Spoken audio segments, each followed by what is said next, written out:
Sumainyo ang Panginoon. at sumaiyo rin. Ang mabuting balita ng Panginoon ayon kay San Juan. Papuri sa iyo, Panginoon. Madilim-dilim pa ng araw ng linggo, patakbong pumunta si Maria Magdalena kay Simon Pedro at sa alagad na minamahal ni Jesus at sinabi sa kanila, "Kinuha sa libingan ang Panginoon at hindi namin alam kung saan dinala." Kaya't si Pedro, ang nasabing alagad, ay nagpunta sa libingan. Kapwa sila tumakbo, ngunit si Pedro'y naunahan ng kasamang alagad. Yumuko ito at sumilip sa loob. Nakita niyang nakalagay ang mga kayong lino, ngunit hindi siya pumasok. Kasunod niyang dumating si Simon Pedro at tuloy-tuloy itong pumasok sa libingan. Nakita niya ang mga kayong lino at ang panyong kayong lino na ibinalot sa ulo. Hindi ito kasama ng mga kayong lino, kundi hiwalay na nakatiklop sa isang tabi. Pumasok din ang alagad na naunang dumating. Nakita niya ito at siya'y naniwala. Ang mabuting balita ng Panginoon. Pinupuri ka namin, Panginoong Hesukristo. Isang magandang umaga po sa inyong lahat. Merry Christmas po. Tayo po ay nasa panahon ng Kapaskuhan at tinatawag din itong Octave of Christmas. At sa loob ng 8 araw na ito, marami din tayong kapistahan na ipinagdiriwang.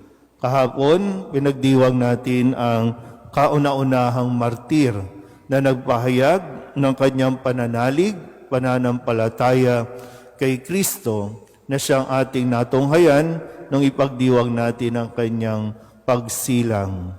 At ngayon naman ay ang kapistahan ni Apostol San Juan, isa sa 4 na sumulat ng mabuting balita, nagpahayag ng kadakilaan ng Diyos o nagpakilala sa atin kung sino si Jesus.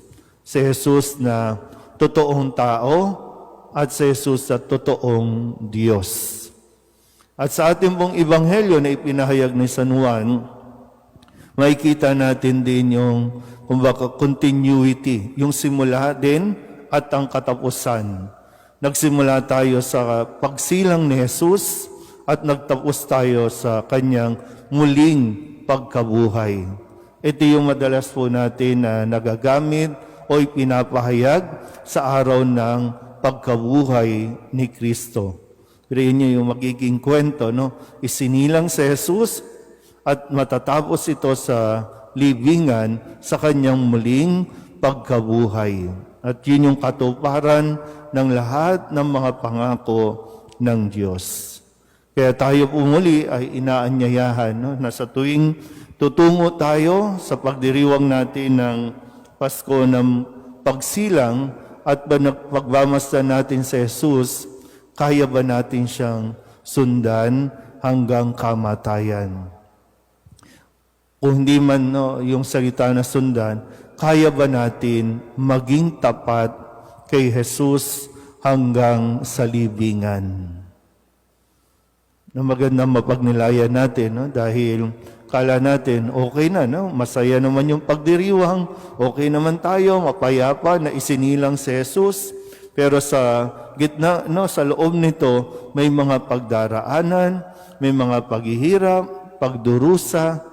Kaya ba natin tapusin hanggang doon sa kanyang pagkabuhay at maipahayag din natin ang kanya pong kadakilaan, ang kanyang pagmamahal sa ating pong lahat.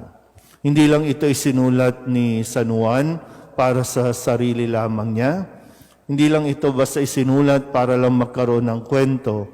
Isinulat ito para sa ating kaligtasan.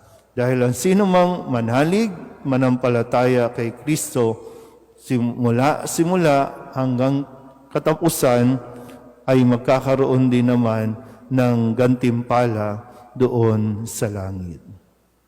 Amen.